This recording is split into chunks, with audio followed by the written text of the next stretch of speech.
Okay, there we go. There we go. Now it should be live everywhere.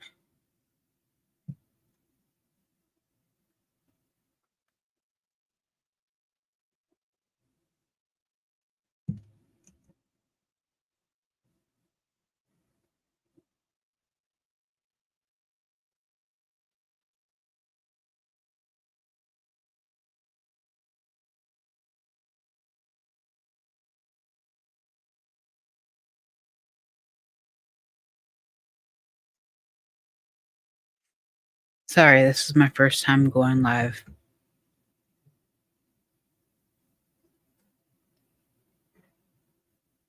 on all these different places. And all my co-hosts have abandoned me. So it makes it a little bit difficult to be live for an hour and listen to myself talk.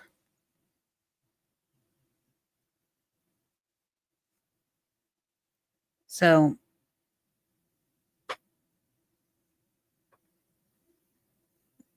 some of the things that I know I particularly care a lot about as far as with resiliency and dealing with recovery is knowing that I have people in place that I can rely on and be able to have support. And in those situations, you understand that um, when you have the support in place, you're able to know that um,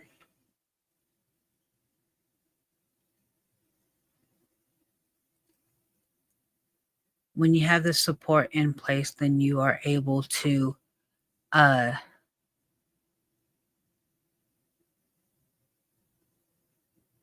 you're able to be able to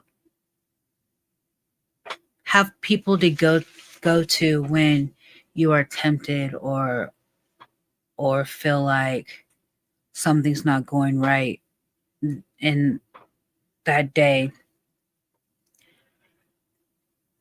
I know there are situations where I may have a tough day and I need some extra support, and I find it difficult to be able to um,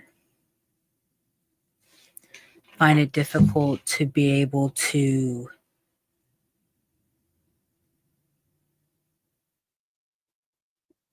um,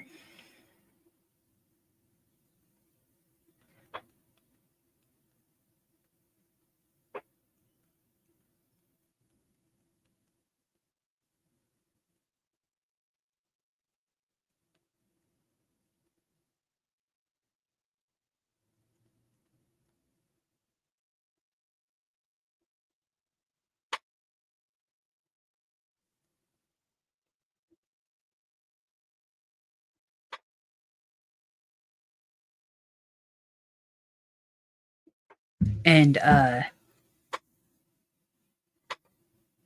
and knowing that you have that support to be able to talk with someone when you have that hard day helps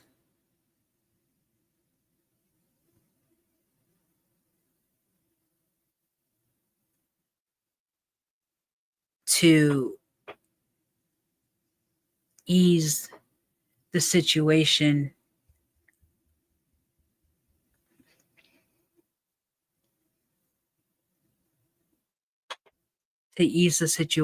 when you are unsure of where to go, because knowing that you have that support and you can have someone to talk to, it helps to build that resiliency of being able to get over that situation, because you are able to understand that when you find yourself in that situation the next time, you know what you can do to get through it, and you can figure out how to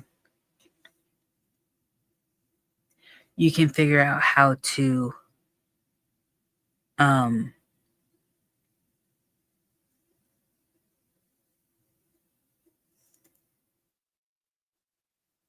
use the tools to be able to learn from the situation and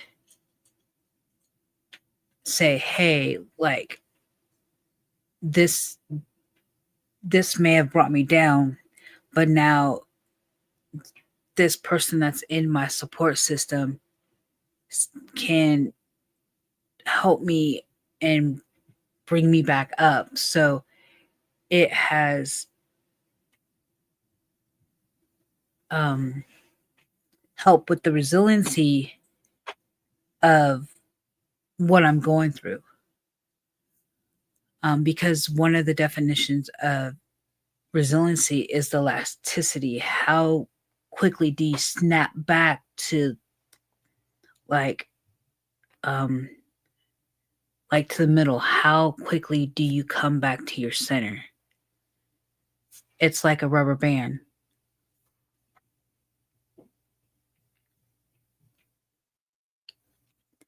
And so it's, when you think about it, it's really important to be able to understand the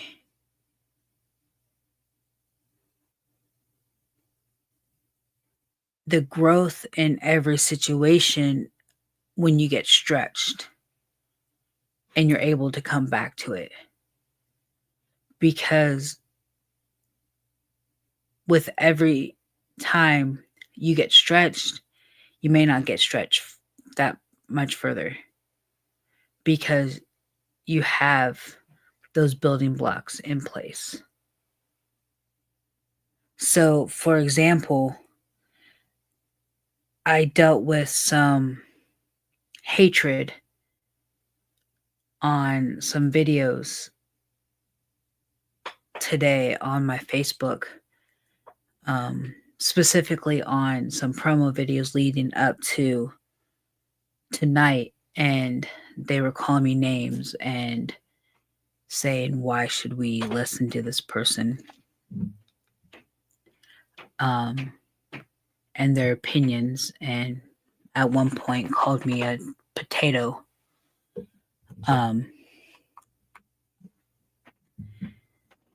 And so the old me would have become unhinged and dwelled on it. But my resiliency of being stretched to snap back to my center, to bounce back from it, taught me that I didn't have to do that anymore. I was able to just come back to my center within minutes versus becoming unhinged and letting it hurt me and dwelling on it and taking self-pity and being, why would I even do this if people in general would like not even want to listen to what I have to say. So, like, it's in a situation where I was able to say, hey, my resiliency was built up over this time of I took on this bullying growing up that stretched me. And now you can say what you want and it won't necessarily hurt. For those that are here, go ahead and tap the screen and um, get me some likes to kind of push it out so that I can kind of get out to the FYP. Um, that will kind of hopefully get some other people up in here.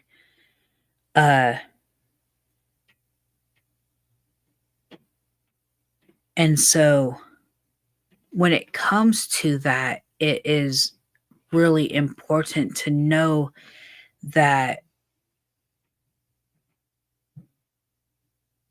with each situation, you learn something new and it continues to build the resiliency with each time you go through something.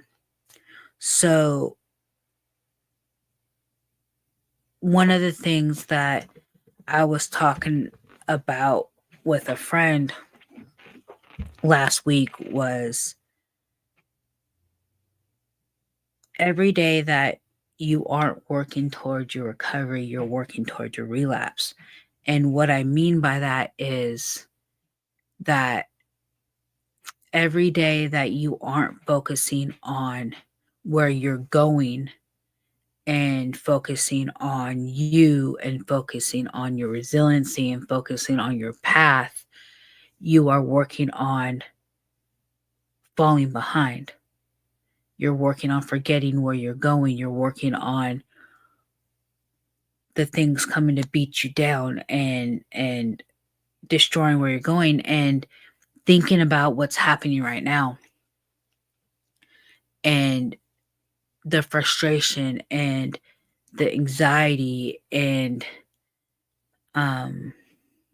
the especially for the trans community, the hatred and how many bills are coming after us and the straight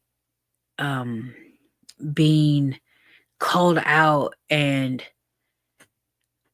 it's so easy to be bogged down and want to go back to old habits to just mask the pain and say, hey, like, why wouldn't I just go have that drink or go do this because I'm just tired of dealing with life at this point because it's just overwhelming. Because it is. It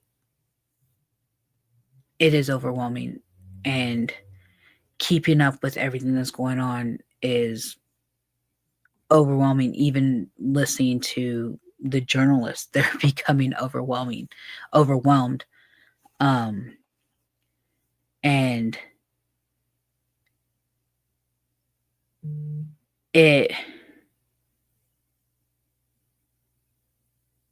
that's where digging in and saying, no, this is what I've learned, and this is how I'm going to come through these issues and come through the kind of the problems and challenges that I'm going through in order to say, hey, like, I don't have to do this. I don't have to run to numb it this way, but I can um um I'm trying to overcome this situation. Working in a detox facility, I've seen people come back, and in that situation, they feel shame about having to come back. And I tell them it's okay, because even though you kind of feel that way right now, you knew where you had to go to get help. So you felt, even though you fell forward, you made progress because you built the steps to know where you needed to go. Now you came back to get that help. So you're going to keep building that resiliency to get through that next hurdle, because you don't know which one's going to stick. There are stories I've heard where they've gone through detox and rehab 14 times before it's stuck and they were able to get clean, and that's okay, because they were able to get the tools they needed and learn the lessons they needed to build the resiliency, to be able to snap back, to be able to bounce back, to get through, to find that second chance, to navigate through that forest, you know?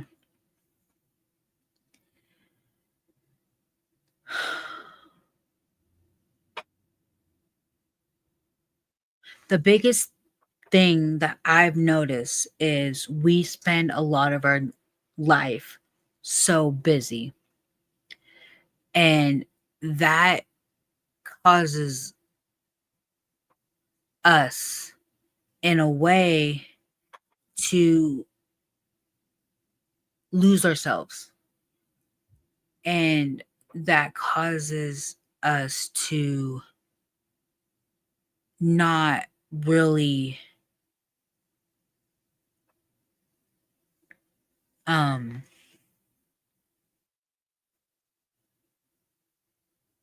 make ourselves a priority. It's work, or it's the kids, or it's the spouse, or it's the parents, or it's everyone else but us. And when it comes down to trying to take care of us and looking at dealing with that resiliency, it's okay. Like, what about the self-care? Because without the self-care, we lose so much in in even figuring out that resiliency, because we can keep trying to move forward and get over each hurdle, but burn ourselves out. Because if we um but if we can't if we can't um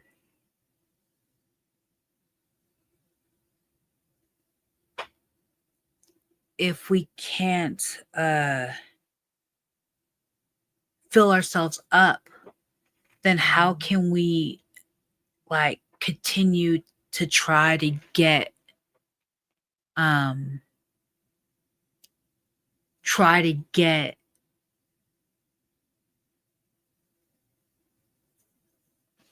onto the other side? So that's where self-care comes in, because if we burn out, then it's so much easier to just say, hey, like, let's just go and just deal with it and go get a drink, because that's just easier to say. I I just want to relax, and that takes all the problems off my plate.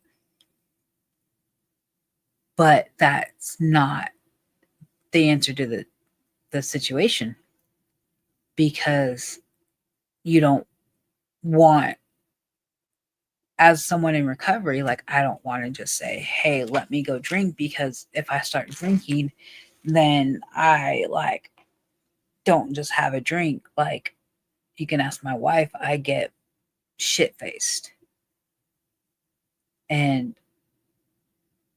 it's not fun. And so that's not something that, like, is very, like, okay to do. So when you think about resiliency, you also have to think about self-care, because without the self-care, it's sort of hard to build up the resiliency if you really think about it.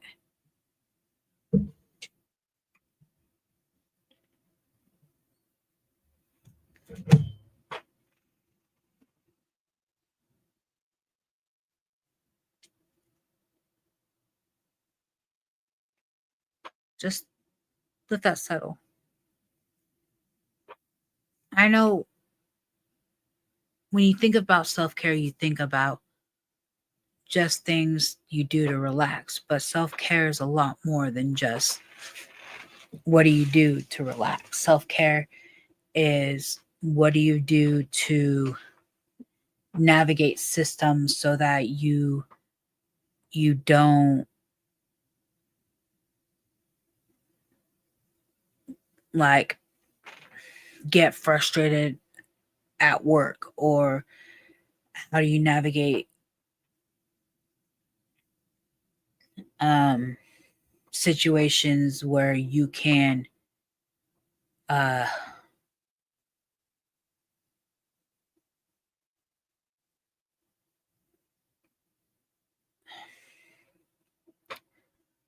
work through, like, the biggest thing that's coming to my mind, the most recent event, is like, I was given a new task at work that I didn't necessarily agree with, and I got really frustrated about it and expressed it. Um, and when I tried to withhold the feelings, I ended up having to go out and just take a walk, because I knew if I just let the anger that I started feeling be expressed, it wasn't going to be a good thing at work. So that was a way for self care to happen, because I needed to take care of myself. It wasn't about relaxing. It wasn't about doing something fun. It wasn't about um, all those things that you think of when you think of self care. It was about saving my job. It was about looking beyond. It was about knowing that uh there was a future. It was knowing about that I could calm myself down. It was knowing about that I was able to put in the building blocks. It was knowing about that the elasticity that of my resiliency was put into place. It was the putting in uh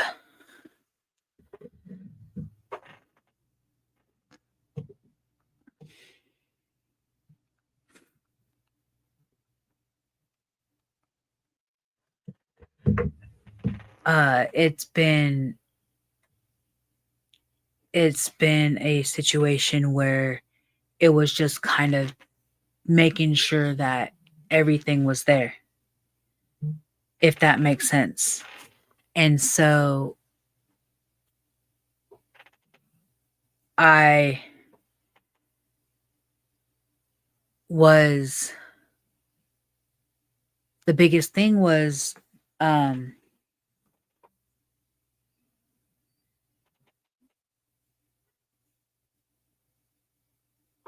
was trying to know that that was something that I learned to take care of myself, was to make sure to take care of like my emotions. It isn't just necessarily the self-care you think of. So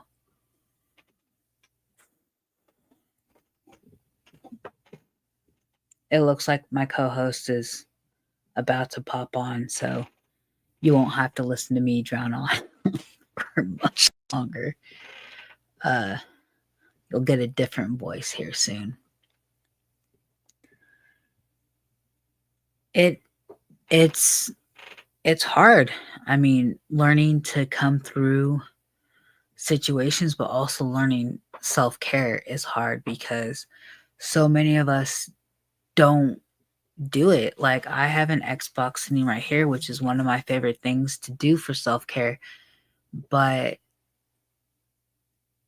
school and content creation and my fellowship and my wife and my dogs and sleep, and there's just not enough time in the day for me to say, hey, let let me try to sit and um have a break, because I feel guilty if I turn that on knowing that I might have a chapter to read, or I need something to do, because it is just ultimately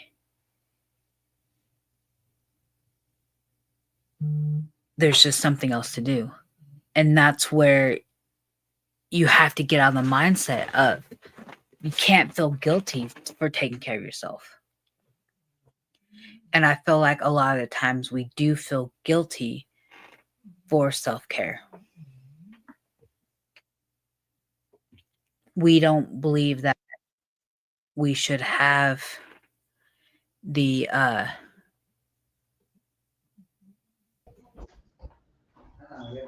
Hi. Sorry I'm late. hey, let's see if you're a pop on to all the other ones.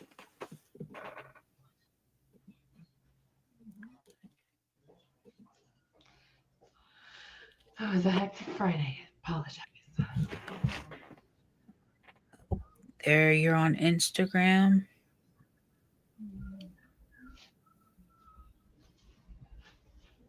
There, you're on So my what are we talking? YouTube. Self care. Well, geez, I probably should have used some of my own today. No, actually, I did do self care today. I don't get a lot of opportunity to go outside of the house and do stuff with the kids because I work from home, and um, it's hard to get out of the house. So we actually went to the zoo today. So I think that was a perfect opportunity for me to do self care and disconnect from social media for 7, 8 hours. Do you have So anyway, TikTok? I do. Um, I do. I have you I'm connect MFP also, coach and 44. are you able to connect into one of my TikToks? On my phone I can. Yeah. Yeah, because this is running. Let me Hi, see. Blue. Come on, come on. it Forest on Fire? Yeah. Yeah. Look who wanted to join us. Oh, you got a pit. He's a love staffy. pits. That is so awesome. I used to have a staffy named Lexi, and she was an older dog, but I just absolutely love staffies and pits. They're just the sweetest dogs. I don't have any anymore, though. Sad. Yeah. Okay, so I think let's see. Resiliency and self-care. Is that the one we're on? Yep. This one? Okay. So should I be looking for people to comment? Is that kind of what you're wanting me Hit to a be on box. TikTok for? Hit a box. Hit a box. Request. There we go. Okay. Now I won't be talking to myself. So what did you do for self-care this week? Homework and working. That's not self-care. That's just regular care. That's just regular daily job stuff. What did you do for yourself? Sleep. Yeah. I don't know. Sleep is not something that I use as self-care. I've never been a huge sleeper. For whatever reason, my body just doesn't require maybe the same amount of sleep as everybody else. I don't know, or maybe it's because I can't get my mind to shut off. But I'm good with like 5 or 6 hours. So I'm usually up till 2 in the morning, and I wake up around 7, maybe 8 at the latest. So, but what I do for self-care is definitely soak in a hot bath, spa days, get my hair done, get my nails done, go out in nature. Like today at the zoo, I think that is the first time I have been outside for more than 5-10 minutes in the last month. And I did not realize how much that really impacts our mental health. And I was really actually excited to be outside today. And it was a beautiful day. It was warm here. It wasn't too hot. It was like 78 degrees with some breeze. And the zoo here is really shady. So they have a lot of like foliage and trees. And I really like resonate with greenery. So it was really actually very good for me to be outside. You're muted on the on TikTok. I think it's because I was There you hearing go. I was hearing an echo. That was not true. So should I mute on the computer and say live on TikTok? Let's see. Hold on. It's giving a lot of feedback. I don't know.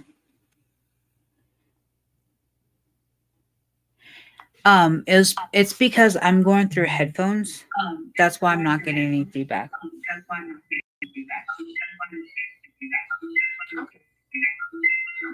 Because I can hear it now on your end. Yeah, it's just on my end. I feel like it's going. Let me see.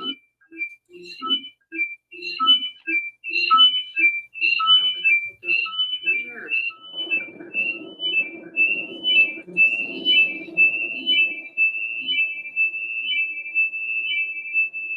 Can you not hear that? Oh, I can.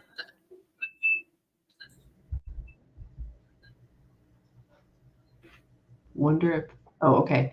Yeah, there you go.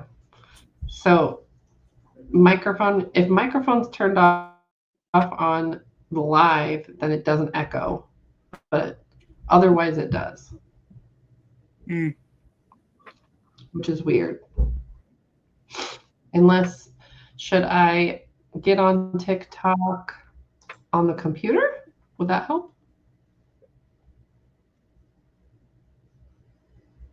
I don't know because I have each are mic'd up. So like this is a mic through the computer and this is a mic through the iPad.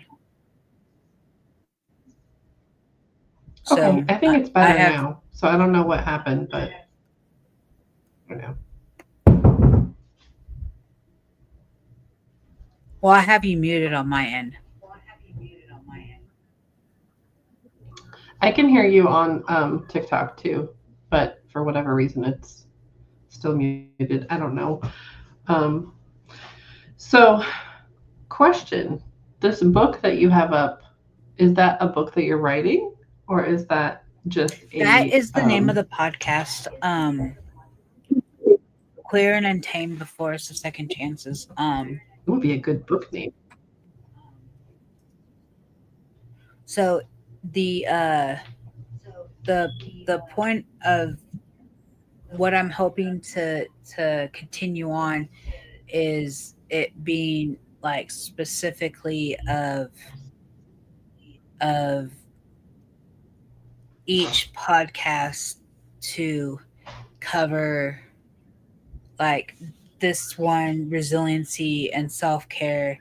Like I literally talked about for the last hour about um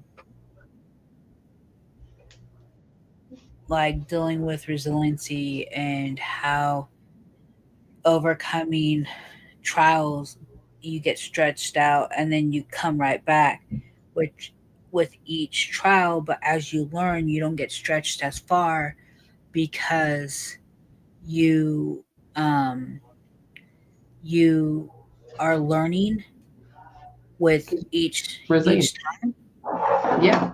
and that's what resiliency teaches you.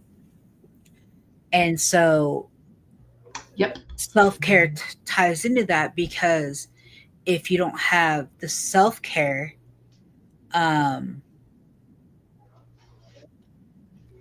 if you don't have the self-care, then you aren't able to um kind of really build into the resiliency because eventually what's going to happen is you're going to be empty. And so when you end up being empty because you stop taking care of yourself, you're going to end up running back to whatever drug or comfort that you were fighting for, um, or that you Definitely. I were mean, that's why they coming out of. you can't pour from an empty cup.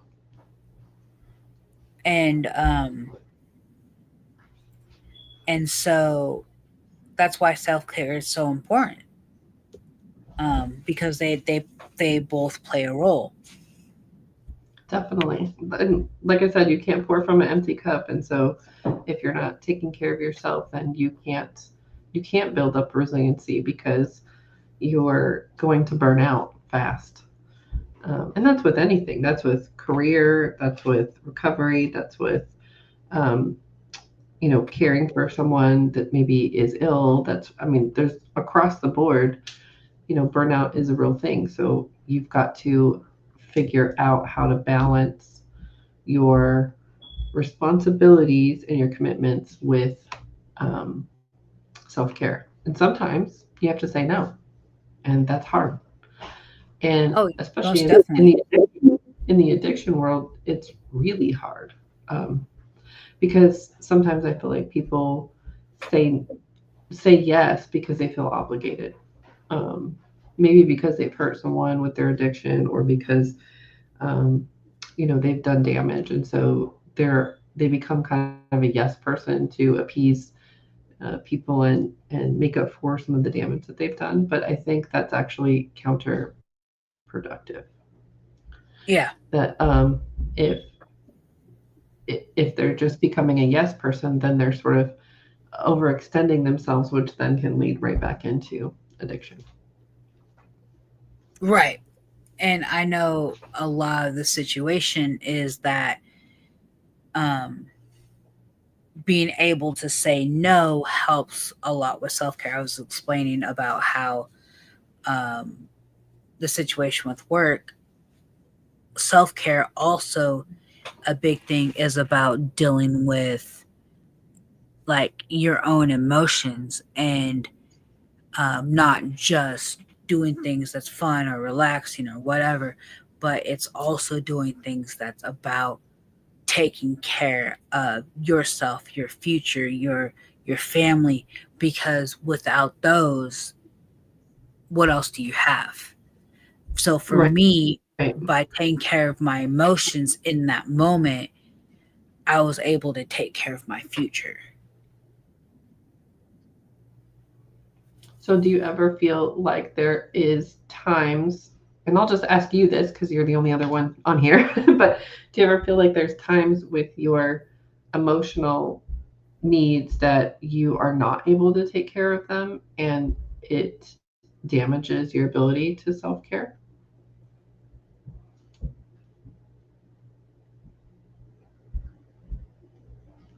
Um,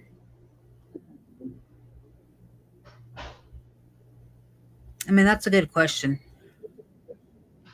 I mean, dealing with some of my like mental illnesses, like there are times where like I might lose my temper because like I may not have had enough sleep or whatnot, and which isn't an excuse, but it will trigger me to say, okay, I need to go like do something in order to help relax. Um, so that's one of the ways I need to handle the self care. Mm. So are you clued into when self-care is needed, or do you feel like someone has to sort of nudge you a little bit and say, hey, seems like you need to take a break? Now that I'm working a job where I have 2 days off a week, like it's a lot easier to know that I'm not overextending myself. Whereas when I was I think, working, yeah, when you're, go ahead, finish when you're working.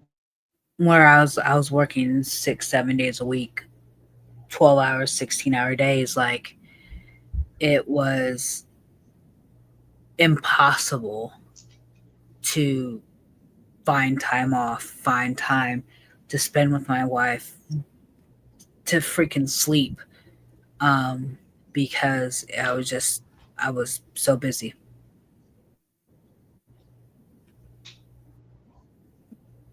What's the, do you feel like the,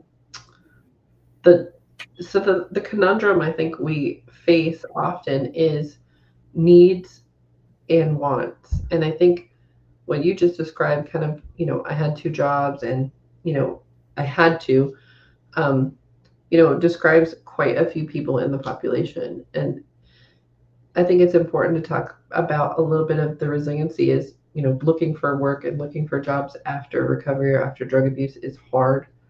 To find a job that Oh yeah. is going to work with you and to find a job that will pay you enough to make a living. And I think that's part of our problem in some of the community. Not only, is there, we're in the queer community, but we're also an addict or in active recovery. You've got two strikes against you right there. And then, the amount of pay that you might be getting or the amount of hours that you're asked to work overextends you just already right there. Or even having a record. Yeah, exactly. If you've ever been arrested for, drug abuse or anything really. Um, and so that again leads right back into addiction is, overextension. And so I think that's a big problem that we face is, how do I take care of myself and pay for what I need to and pay my bills and do what I need to do without overextending myself and Huh. getting to the where I am uh, right back into the negative behavior patterns that led me there in the first place. Someone just asked, how do you feel that resiliency can play in burnout?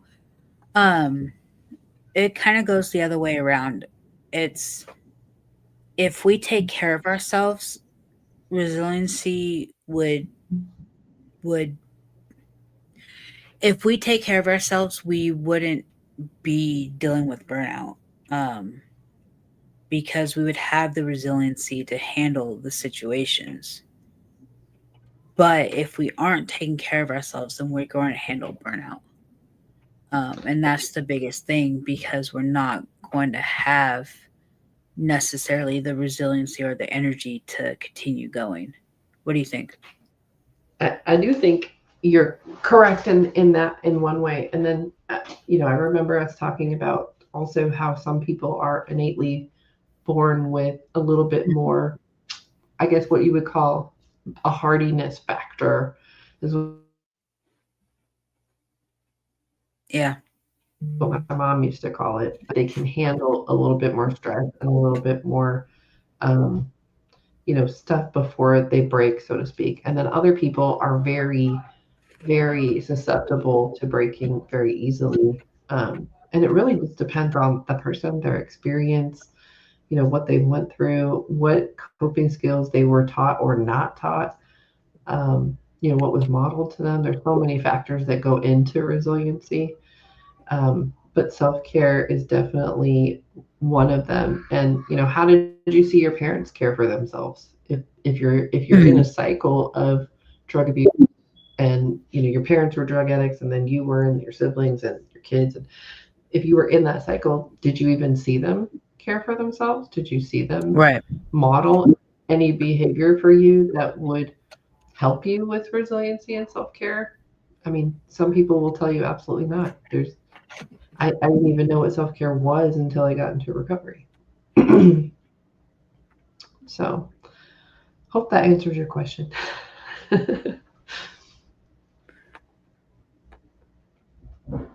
I think resiliency is, um, also not, uh, typically taught. I don't think that our parents sort of, that's not one of the staples that Mm-mm. they teach us, before we turn 18 and are out of the nest, is, oh, let's teach you a little bit about how to become resilient, how to withstand, problems. The only way that you can really understand resiliency is to live it. Um, Oh, yeah. so And I feel like it's one of those things where you kind of learn it by, um, it's like getting in your first accident. You don't understand how to get all the paperwork until you make the first mistake. yeah, hmm yep, the live and learn theory. Live through it and learn. Exactly.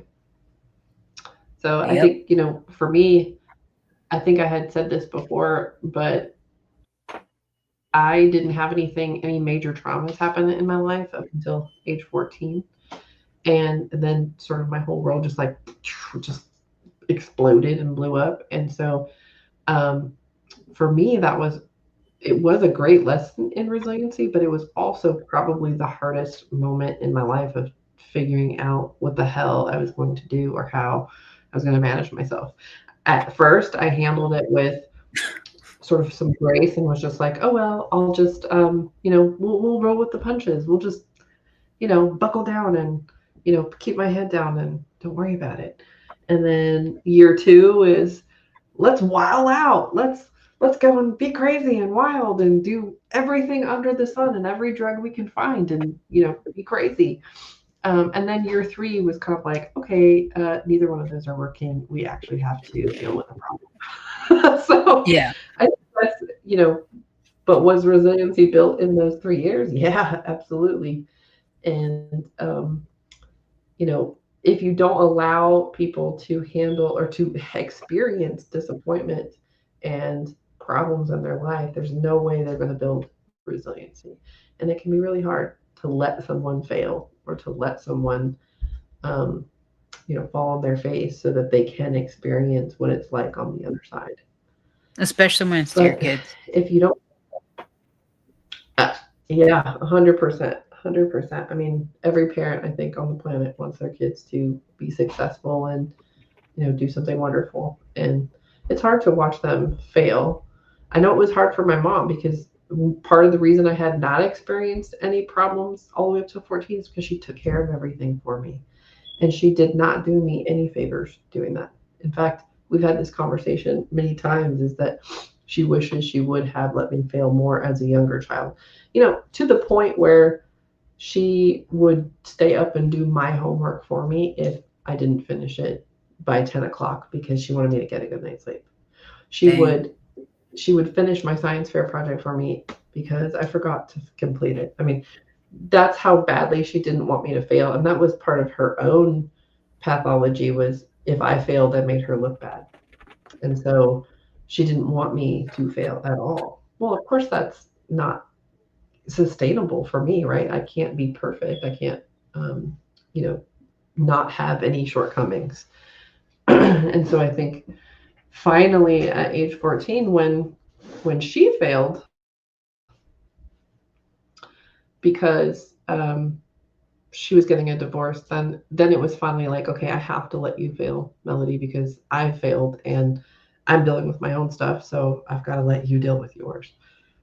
So that's when everything kind of came to a head.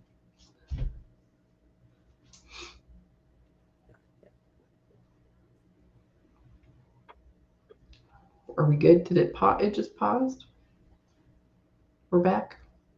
Yeah, sorry. I That's forgot I okay. was on my wife's iPad and like this weird text message came up and I'm just like, I don't know who these people are. But then I forgot that one of my was on my wife's iPad. Ah, gotcha. Okay. That's why it paused. Okay. Cool.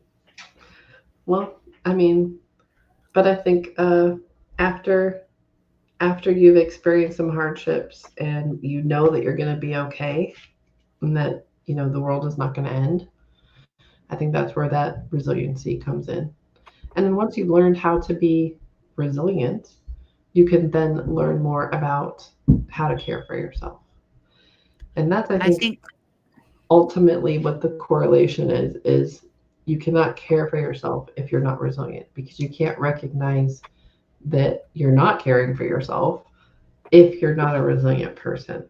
Does that make sense? yeah, no, totally. And I think that's where a lot of learning about yourself, self-awareness, coping skills, um just the tools you need in your toolbox, all that comes together in order kind of to survive this world. It's like right now, And again, coping skills are something else that's not taught. mm-mm. and I'm going to cover that in a few weeks. But one of the things is like resiliency is almost kind of like putting on an OtterBox on a cell phone. Yeah, I can And see. it's it's like how many times can you throw it up against a wall before it starts to break?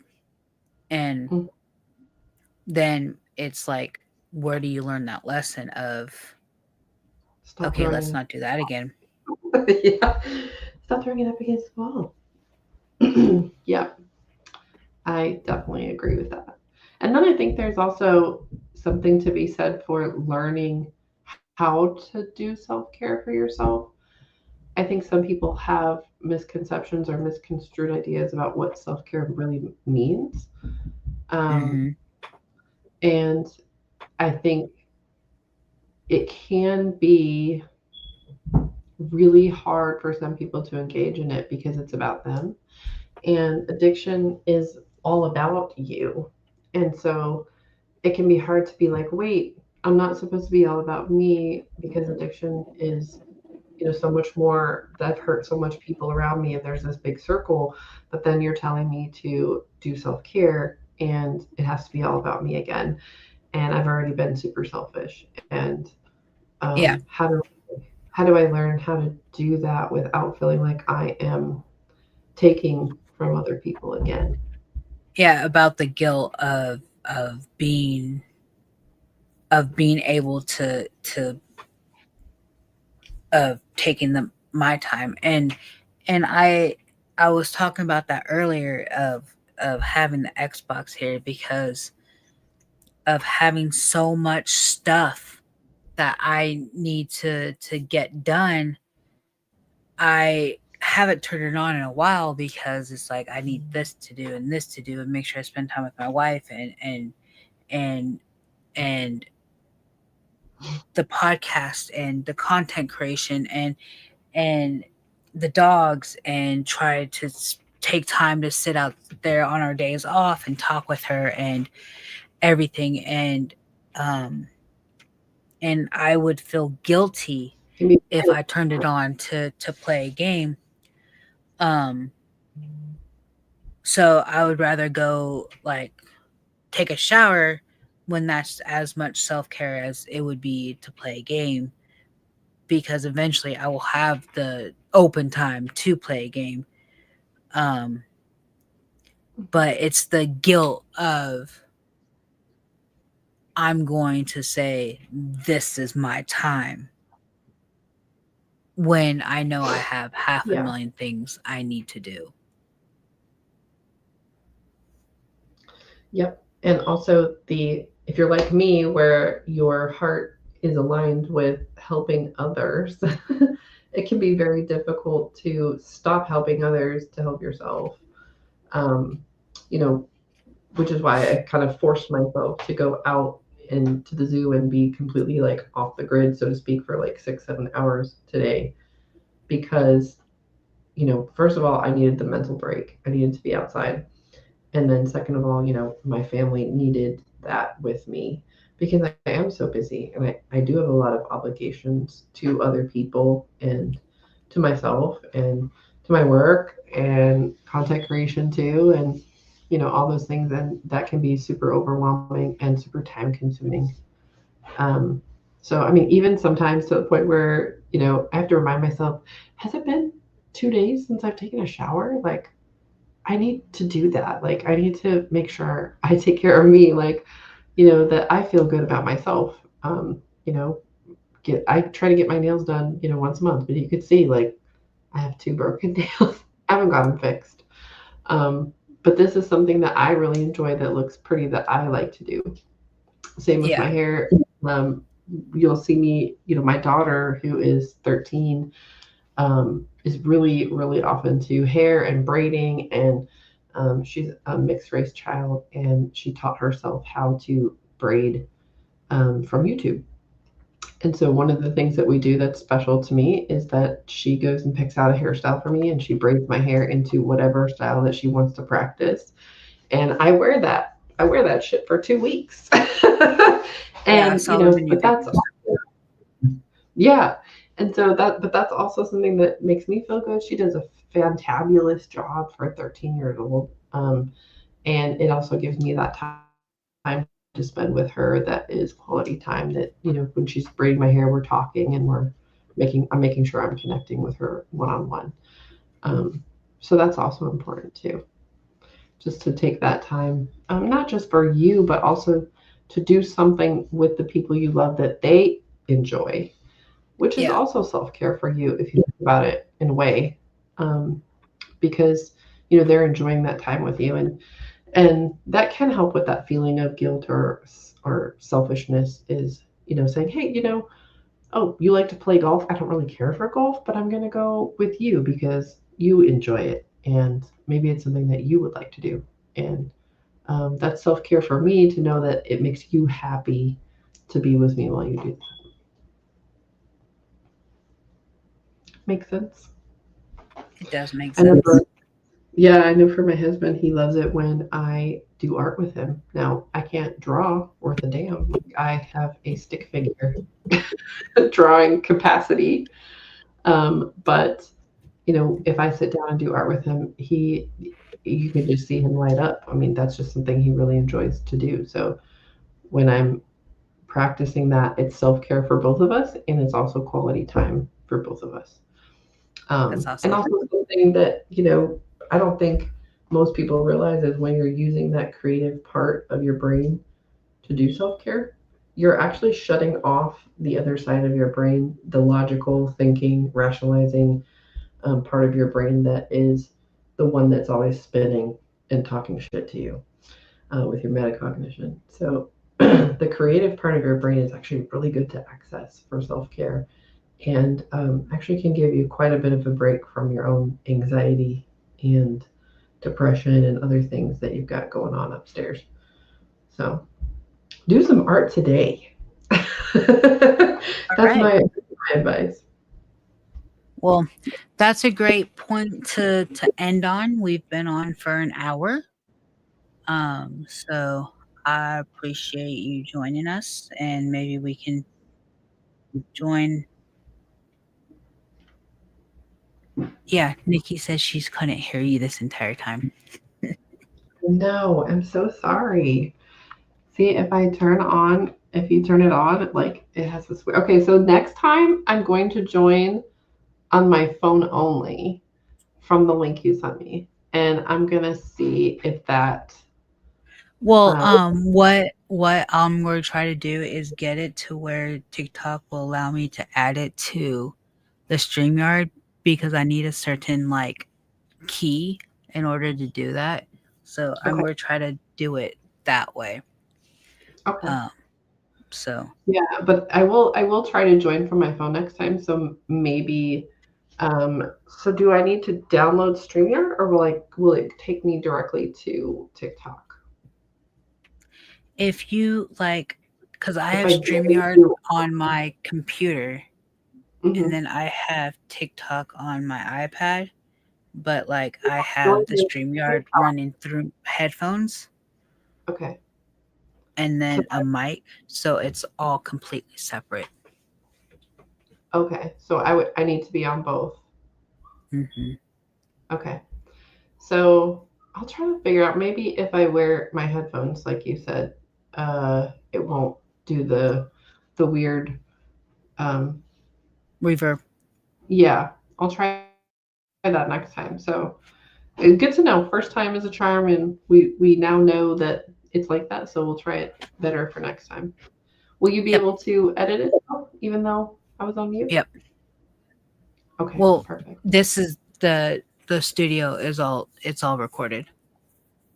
Okay, so would you be able to repost it on TikTok recorded, Hmm. or and the version is just muted? Okay, well that's good. Hmm. At least we can hear that, and then I'll try it again next time with the headphones and see what happens. And Coolio. now that I know that we need to start at like 8:30, then I will definitely be ready before then because I didn't realize it was at a specific time. That was my fault. I Yeah, probably we didn't. had said 8 o'clock.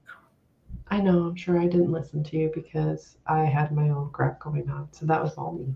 I apologize. Yeah, Melissa also she was like thinking about it all day, and then ADHD happened and it went out her brain. And then Oh, Casey also went out her brain too. Casey from Your Casey. Flip? Hmm. Yeah. Okay. Ooh, I'm going to get her for that. Okay. So See, all my it didn't go out of my brain. I was just trying to get my kids to sleep before. all I didn't my forget. co-hosts all my co-hosts abandoned me. And then like I had to go into my I Discord and be like, peeps, come help because I'm talking to myself. Well, I didn't abandon you. I just didn't get on time. So that was my fault. So But I will next time. It will be done. alrighty. Well, All right. Well, thank you for having me. I appreciate it. And I will see you thank next week, you. everybody. All right. All right. Bye bye. See ya. Bye.